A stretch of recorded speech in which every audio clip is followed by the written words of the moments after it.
বিসমিল্লাহির রহমানির রহিম। ওয়েলকাম নুজুমাল নাকিন ইলেকট্রিক্যাল মেইনটেনেন্স। আমরা দুবাইতে ইলেকট্রিকের কাজগুলো করে থাকি।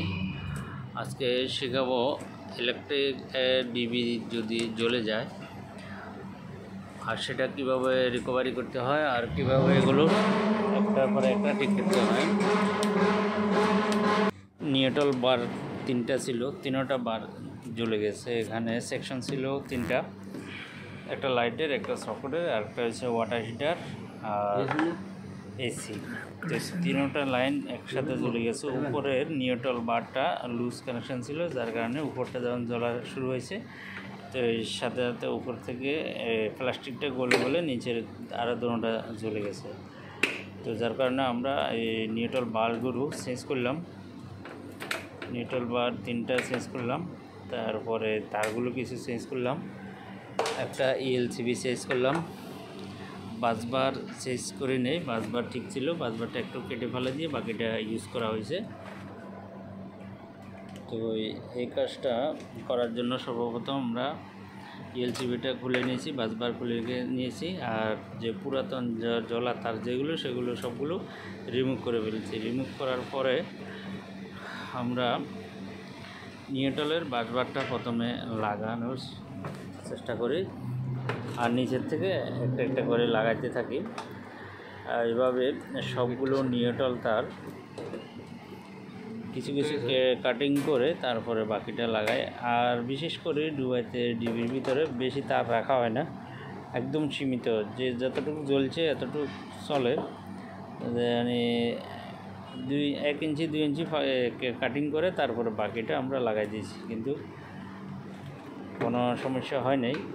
তো এটা মূলত এটা আগুন লাগার কারণ হয়েছে যে নিউট্রালের যে সেকশনটা ছিল, সেকশন 1-এর ভিতরে সমস্যাতে ছিল।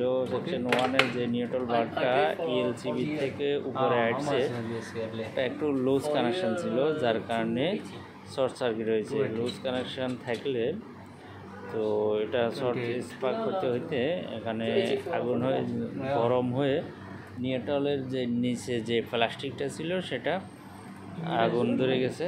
ধরার পরে ওটা গলে গেছে। এটা তো বক্সের ভিতরে, কিন্তু বাইরের থেকে বোঝা যায় না যে ভিতরে আগুন জ্বলতেছে। আর যদি বক্সটা যদি খোলা থাকতো তাহলে পুরো ডিবিটা জ্বলে যেত। অক্সিজেনটা পায় নাই, যার কারণে ডিবি পুরাটা জ্বলতে পারে নাই।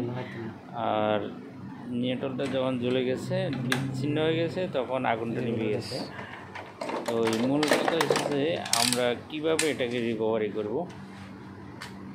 এটারে রিকভারি করার জন্য একটা ইএলসিবি লাগবে, বাসবার লাগবে, 3টা নিউট্রাল বার লাগবে। এগুলো ঠিকমতো বসায় আবার তারগুলোকে আমরা পুরানগুলো কাটিং করে ফেলে দিব এবং নতুনগুলোকে আবার অ্যাড করব। অ্যাড করার পরে পরবর্তীতে কাজ যেটা, এগুলো সম্পূর্ণ লাগানো হয়ে গেলে তখন আমরা একটা একটা করে চালু করব।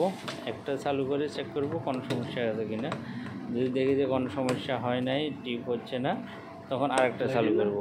তো এইভাবে সবগুলো চালু করে দিয়ে যখন দেখব যে না কোনো সমস্যা হয় না 4-5 মিনিটের ভিতরে, তখন বুঝতে হবে যে না ডিবিটা ঠিক ছিল আর এখানে লুজ কানেকশান থাকার কারণে আগুনটা জ্বলছে।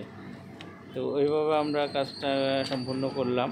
তারপরে এটা সম্পূর্ণ করে ডিবিটা বানিয়ে দেওয়ার পরে আমরা আবার লাইটগুলো চেক করলাম, সকেটগুলো চেক করলাম, এসি চেক করলাম। সব কিছু চেক করার পরে দেখতেছি যে না কোনো জায়গায় সমস্যা হয়নি, সমস্যা ডিবির ভিতরে হয়েছে। তো এই কাজটা আমরা সম্পূর্ণ করে দিয়ে আসলাম। আর রাত্রে তখন 11টা হয়ে গেছে, 11টা-12টার দিকে আমরা বাসায় এসেছি কাজটা শেষ করে। তো এই ধরনের কাজ যদি আপনারা হাতে পড়ে তাহলে অবশ্যই করতে পারবেন। এখানে ভয় পাওয়ার কিছু নেই, ঘাবড়ানোর কিছু নেই। একবার না পারলে দেখা শতবার। আমরাও প্রথমবার যখন গেছি একটু হিমশিম খেয়েছি, এইভাবে ডিবিটা চলে গেলো, যে কোনো কারণ আছে, বড় ধরনের কোনো ইস্যু থাকতে পারে, এরকম একটা চিন্তাধারা করছিলাম। পরে আমি বললাম যে না, এটা যাও এবার আগে ডিবি বানান, পরে দেখা যাবে। কোনো শর্ট সার্কিট থাকলে তো এটা ঘোরাবার সাথে সাথে ভরে দেবে, ওটা নিয়ে ঘাবড়ে এবার কোনো দুশ্চিন্তা করানোর কারণ নাই। আসলে এই লাইনে যারা কাজ করে তাদের সাহস নিয়ে কাজ করতে হবে, মানে কাজটা শুরু করে দিতে হবে, শেষ কোন জায়গায় সেখানে দেখতে হবে।